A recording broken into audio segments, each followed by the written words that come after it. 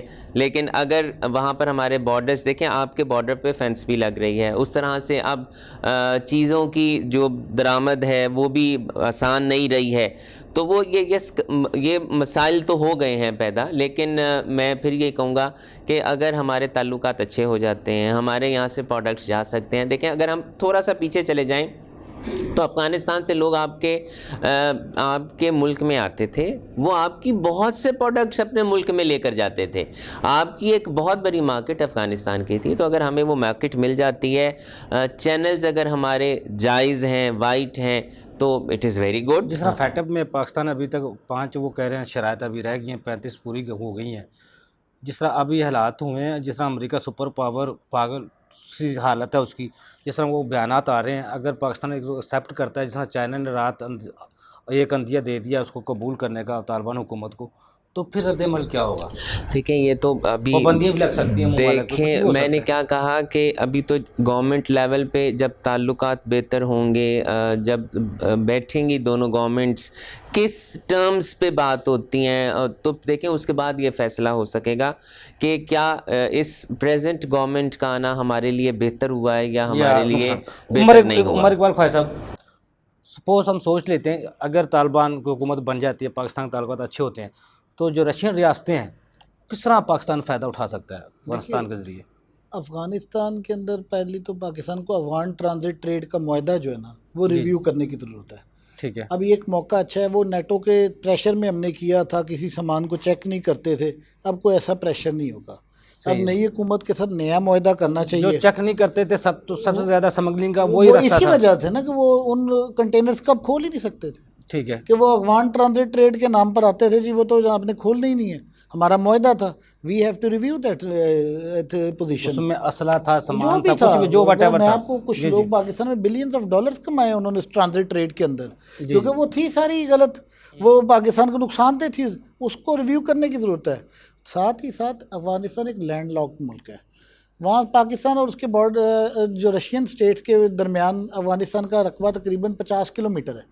33-34 وہ تقریباً پاکستان کو اگر بہتر آپ معاملات طے کرتے ہیں تو یہ جو آپ کی انرجی کا خاص طور پر ایشو ہے نا, بجلی انرجی, گیس کا یا ایون بجلی کا بھی, ان کے پاس اتنی وافر تعداد میں گیس اور بجلی ہے کہ میں پچھلے دنوں ایک رشین ڈیلیگیشن آیا تھا, میری ان سے ملاقات بھی, جو وہ ریٹس بتا رہے تھے اور جو طریقہ کار وہ بتا رہے تھے, پاکستان کو تو اس طرف جانا چاہیے کسی بھی طور پر, اس روٹ کو سیکیور کر کے ہمیں اپنی انرجی کی تمام ضروریات ان لوگوں, اور یہ سارے ملکوں کا ایک المیہ ہے, افغانستان, ازبکستان, تاجکستان, یہ لینڈ لاکڈ ملک ہیں, ان کے پاس بندرگاہ نہیں ہے.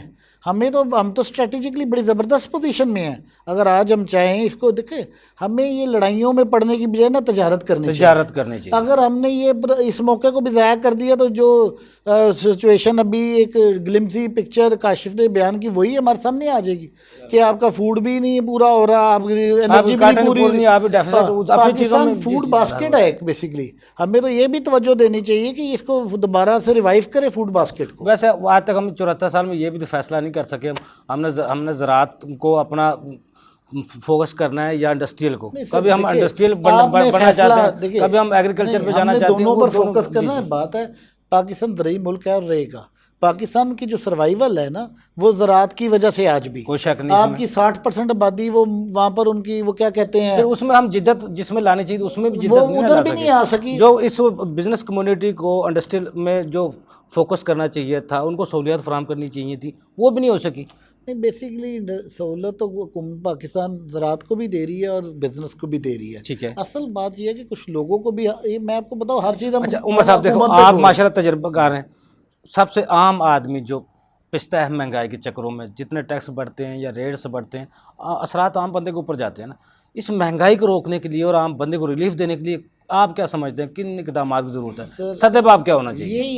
یہی اصل مدعا ہے اس وقت پاکستان میں، جو اس پر حکومت کو کام کرنا ہے کہ جو 80% آبادی اس وقت مہنگائی کی لہر کا شکار ہو رہی ہے، اس کو کیسے بچانا ہے۔ جی جی، اگر ابھی جو میں بات کر رہا تھا، آپ کو اپنی امپورٹس کو کلاسیفائی کرنا ہی پڑے گا، اسینشل اور نان اسینشل میں بانٹنا ہی پڑے گا۔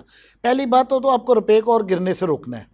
اگر آپ کا روپیہ گرتا جائے گا تو پاکستان میں سپر انفلیشن ہونے سے کوئی بندہ روک نہیں سکتا۔ یہ تو دنیا کا اصول ہے، اور ملک تباہ ہوئے ہیں اس کے اندر۔ جی جی، ہمیں تو یہ، ہم کسی طور پر بھی نہیں کہہ سکتے کہ ہم یہ اتنی بڑی امپورٹ کے بعد ہماری دوسرا ایکسپورٹ آپ کو بڑھانی ہے۔ آپ کی $25 بلین کی ایکسپورٹ ایک ہمارے منہ پر ایک کالخ ہے کہ یہ اتنا بڑا ملک اتنی امپورٹ کر کے یہ $60 بلین کی ایکسپورٹ ہونی چاہیے تھی۔ یہ آپ کو کرنی ہم پڑے گی۔ ایکسپورٹ میں کیوں پیچھے ہیں؟ ہمارے کا مٹیریل درست نہیں ہے، یا وہ اس میرٹ پہ نہیں اترتے، یا اس جو کہتے ہیں ایک استری ہے باہر کی جاپان کی، وہ 5 سال نکال جاتی ہے، پاکستان کی استری 1 سال نہیں نکالتی۔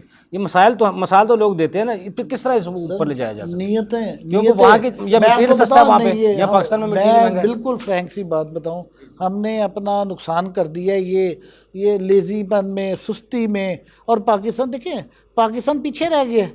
سن 2000 تک انڈیا اور پاکستان میں کوئی فرق ہی نہیں تھا، تو پچھلے 20 سال میں کیا ایسی چیز آئی کہ وہ لوگ آگے بہت نکل گئے اور ہم بہت پیچھے رہ گئے۔ بنگلہ دیش تو بہت پیچھے تھا۔ چائنا کی کون سی ترقی تھی؟ چائنا کی 2000 سے پہلے کون سی ترقی تھی؟ یہ انفیکٹ ان قوموں نے اپنے آپ کو بدلا ہے، ہم بدلنے کو تیار ہی نہیں۔ ہر چیز تو پاکستان میں آبادی کا جو انفلکس ہے نا، وہ ہر چیز پاکستان کی کھاتا جا رہا ہے۔ دنیا میں صرف 2 ملک ہیں، نائجیریا اور پاکستان، جو تقریباً 2.5 اور 3% کے اوپر آبادی بڑھ رہی ہے جن کی ہر سال، اور اس کے لیے سدباب نہیں کیا اس کے لیے کوئی ذکر ہی نہیں ہمارا کہ یہ چیز ہے جس نے ہمارے پاکستان واحد ملک ہے ساری گیس پائپ میں ڈال کر ضائع کر دی۔ دنیا میں کہیں گیس پائپ پر نہیں دی جاتی، گھروں میں وہ الیکٹرک کے پلیٹس لگی ہوتی یا سلنڈرز کے تھرو ہوتی ہے۔ ہم نے اتنی ضائع کی گیس کہ وہ ختم ہی ہوگی۔ اب بھگت رہے ہیں، وہ امپورٹ کر رہے ہیں۔ یہ وہ بات ہے کہ ہر چیز امپورٹ کرتے جائیں گے اور یہاں پر سستی پر ضائع کرتے جائیں گے۔ ہمیں اپنے آپ کو بدلنا ہے، ڈسپلن کرنا ہے، اور پلاننگ کرنی ہے، اپنے ایکسپورٹس کو بڑھانا ہے، اپنی نان اسینشل امپورٹس کو کل کرنا ہے، تب یہ ملک بچے گا انشاءاللہ تعالیٰ۔ اور یہ بچے گا، یہ میں آپ کو بتاؤں، پاکستان میں پوٹینشیل بھی بہت ہے۔ میں اس وقت جو حکومت ہے نا، یہ بڑی، میں اس سے تو بڑا پر امید ہوں۔ ان کی اکنامک پالیسیز بالکل ٹھیک ہے، لیکن اب ان کو دوبارہ اپنی اکنامک پالیسیز کو جاری رکھنے کی ضرورت ہے۔ اس میں لوز نہیں کرنا ہم نے اپنے آپ کو۔ آپ کو پاکستان کی وہی بات ہے، جو ہمارے پاس ہیں جو وسائل، ان کو بہتر استعمال کرنا ہے۔ وہ جو سولر کو لے آئے یا پن بجلی کو لے آئے، یا ہوا کے ذریعے بنائیں، پانی کے ذریعے بنائیں، تاکہ ایٹ لیسٹ جس میں آپ کو امپورٹ کرنی ہے، آپ کا سب سے بڑا عالمی ہمارا گیس اور بجلی 2 بڑے جو سب سے زیادہ مہنگے سیکٹر۔ تھوڑا سا دیکھیں، تھوڑا سا $14 بلین کی ہماری اس سال امپورٹ ہے توانائی کے ریلیٹڈ جو ہے، اور ٹوٹل آپ کی امپورٹ 58 سے $60 بلین ہے۔ اس میں جو نان اسینشل آئٹم جس میں فوڈ، جیسے پنیر ہم منگوا رہے ہیں، دودھ منگوا رہے ہیں، چاکلیٹس منگوا رہے ہیں، اس کے اوپر ہم نے $3 بلین ضائع کر دیا۔ یہ آپ کو کرنا پڑے گا۔ عمر صاحب جو اوورسیز ہیں، جس طرح $25 ارب اس دفعہ انہوں نے بھیجے ہیں، 29 ارب انہوں نے تو بچایا۔ وہ سرمایہ کاری، اگر ان کو سرمایہ کاری ہم ملک میں پاکستان میں انرجی پہ کروائی جائے یا گیس پہ کروائی جائے، تو وہ ایسے اپنے پروجیکٹ بنائے جائے۔ اوورسیز پاکستانی گزری ہے، اوورسیز ان کے لیے کیا سہولیات؟ یہ پہلی حکومت ہے جس نے اوورسیز پاکستانی کو سہولتیں دی ہیں۔ انہوں نے کہا اپنا روپیہ پاکستان کے روشن ڈیجیٹل اکاؤنٹ میں رکھے، ہم آپ کو لیکن جتنے شرائط وہ سخت رکھ دی گئی ہیں، انہیں کو تو نوٹس کیے جا رہے ہیں بار بار۔ نہیں یہ بات نہیں ہے۔ دیکھیں، جو نان ریزیڈنٹ پاکستانی ہے نا، ان کا اس وقت پاکستان میں انہوں نے پچھلے 1 سال میں $2 بلین تو روشن ڈیجیٹل اکاؤنٹ میں جمع کرا ہے۔ ابھی گاڑیوں کی امپورٹ ہمارا بہت بڑا عالمیہ ہے اس وقت۔ حکومت نے ایک بڑی اچھی اسکیم لے کے آئی کہ اگر جو باہر بیٹھا پاکستانی ہے نا، وہ اپنے یہاں پر ایک گاڑی بھجوا سکتا ہے اپنے رشتہ داروں کو، جس سے آپ کی گاڑیوں کے اوپر بھی جو آپ کا زر مبادلہ خرچ ہوتا ہے وہ بھی ختم ہوتا جائے گا۔ یہ نہیں ہے کہ حکومت اس پلاننگ، یہ کسی نے اچھے مشورے دیے ان لوگوں کو، لیکن میری صرف وہی گزارش ہے ہماری قوم سے بھی، بحیثیت قوم بھی، یہ جو نان اسینشل آئٹمز ہیں نا، اس کی طرف اللہ کا نام ہے، اس کو نہ جائے۔ کاشف انور صاحب، آپ مطمئن ہیں حکومتی معاشی پالیسی سے دوسری پالیسی؟ دیکھیں، بات یہ ہے کہ یس، ایسا تو کوئی بات نہیں ہے کہ ہم کہیں کہ بہت بزنس کمیونٹی کے خلاف حکومت جو ہے محاذ پہ کھڑی ہے، لیکن جو جیسے حالات چل رہے ہیں ہم یہ ضرور کہہ رہے ہیں کہ اگر اس میں آسانیاں اور بہتریاں اور کر سکتے ہیں ضرور کی جانی چاہیے. اور دیکھیں جو سب سے بڑی بات ہے ہمارا ملک تبھی ترقی کرے گا جب انڈسٹری ترقی کرے گی. تو جو یہ بات ہے کہ ہم نہ جو ٹیکس کا دائرہ کار ہے وہ صرف انہی لوگوں کے لیے ہے جو آپ کے ٹیکس نیٹ کے اندر ہیں. تو میں میری ذاتی طور پہ میں یہ کہتا ہوں کہ جب آپ کی انڈسٹری لگتی ہے تو لوگوں کو روزگار بھی ملتا ہے.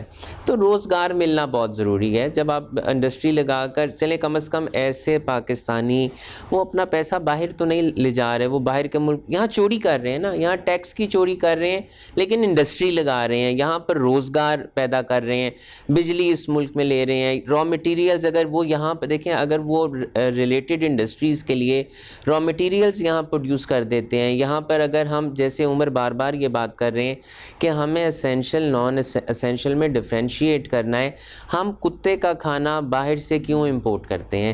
ہم پنیر جو ہے اگر آپ کے ملک کے اندر یہاں پر اگر پنیر دودھ اچھا ملتا ہے تو ہمیں اپنے ملک کا پنیر اور دودھ استعمال کرنا چاہیے. ہم کیوں امپورٹڈ پنیر کی طرف جاتے ہیں؟ ہم امپورٹڈ سویٹس کیوں کھاتے ہیں؟ ہم امپورٹڈ بسکٹس کیوں کھاتے ہیں؟ دیکھیں بین لگا دیں ان کے اوپر, ہمارا گزارا ہے. سویٹس چاکلیٹس پنیر امپورٹڈ کھائے بغیر گزارا ہے, ہم اپنے کتے کو یہاں کا کھانا کیوں نہیں کھلا سکتے؟ تو دیکھیں جب تک ہم اگر گورنمنٹس پلاننگ اچھی کر بھی لیتی ہیں اور ہم انفرادی طور پہ اگر ہم اپنے گھر کو ٹھیک نہیں کریں گے, اگر میں عمر آپ اپنے گھر کو بھی کریکٹ کر لیں تو الٹیمیٹلی پاکستان ٹھیک ہو جائے گا. اور دیکھیں ہمیں یہ بتانا ہے کہ ہم ملک ہیں, we are a nation, we are not a crowd. یہ کہا جاتا ہے کہ Pakistanis are a crowd, they are not a nation. تو ہمیں اس پرسیپشن کو چینج کرنا ہے. ہمیں بتانا ہے کہ ہم نیشن ہیں اور ہم پاکستان کے لیے ہر طرح سے جان مال تن دھن سے حاضر ہیں, اور ہم کسی بھی قربانی سے, چاہے وہ بارڈر کی ہو, چاہے وہ انڈسٹری کی ہو, چاہے وہ ایگریکلچر کی ہو, ہم پیچھے نہیں ہٹیں گے. کاشف صاحب آپ کو بہت شکریہ, عمر صاحب آپ کو بہت شکریہ. ناظرین ہمارے ایکسپرٹ کی آپ نے گفتگو سنی. جس طرح ہم پاکستانی ہیں, ہم ایک قوم بھی ہیں اور ہمیں قوم بننا چاہیے. حکومت کو بھی ٹیکسیشن سسٹم میں آسانیاں پیدا کرنی چاہیے. موجودہ ٹیکس پیئر کو چھوڑ کر نئے ٹیکس پیئر کو ٹیکس نیٹ میں لانے کے لیے دائرہ کار کو بڑھانا چاہیے. ہمسایہ ممالک سے اپنے تعلقات کو بہتر بنایا جائے. اگلے پروگرام تک کے لیے افضل ایوب کو اجازت دیجیے. اللہ حافظ.